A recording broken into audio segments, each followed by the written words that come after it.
பள்ளி மாணவர்களின் கலைத்திறனை வெளிப்படுத்தும் விதமாக பள்ளியில் தினமலர் என்ற தலைப்பில் ஓவியப் போட்டி, பேச்சுப் போட்டி, கட்டுரை போட்டிகள் நடத்தப்பட்டு பரிசுகள் வழங்கப்பட்டன.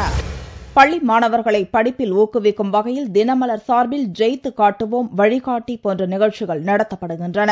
அந்த வரிசையில் மாணவர்களின் கலைத்திறனை வெளிப்படுத்தும் விதமாக பள்ளியில் தினமலர் என்ற தலைப்பில் ஓவியப் போட்டி, பேச்சுப் போட்டி மற்றும் கட்டுரை போட்டி ஆகியன நடத்தப்பட்டன. சென்னை பெரியமேடு வேப்பேரி நெடுஞ்சாலையில் அமைந்துள்ள Bain memorial babies church matric மேல்நிலைப் பள்ளியில் நடந்த இப்போட்டிகளில் 6ஆம் வகுப்பு முதல் 9ஆம் வகுப்பு வரை உள்ள மாணவ மாணவிகள் கலந்து கொண்டு தங்களது திறமைகளை வெளிப்படுத்தினர். பேச்சு போட்டியில் ஜாயின் பண்ணி the role of woman in modern இந்தியான்ற தலைப்பில் பேசினேன். அதில் நான் ஃபர்ஸ்ட் ப்ரைஸ் வாங்கியிருக்கேன். எனக்கு ரொம்ப ஹாப்பியாக இருக்கு. எஸ்ஏ காம்படிஷனில் ஜாயின் பண்ணேன். அதில் நான் 3rd ப்ரைஸ் வின் பண்ணியிருக்கேன். பொல்யூஷன் டாப்பிக்கில் நான் எழுதினேன். ரொம்ப சந்தோஷமா இருக்கு. இப்போட்டியில் கலந்து கொண்டு முதல் பரிசு பெற்றவர்களுக்கு தங்க பதக்கமும், 2ஆம் பரிசுகளை பெற்றவர்களுக்கு வெள்ளி பதக்கமும், 3ஆம் பரிசுகளை பெற்றவர்களுக்கு வெண்கல பதக்கமும், இப்போட்டியில் கலந்து கொண்ட அனைத்து மாணவ மாணவிகளுக்கும் தினமலர் சார்பில் சான்றிதழ்கள் வழங்கி கௌரவிக்கப்பட்டனர்.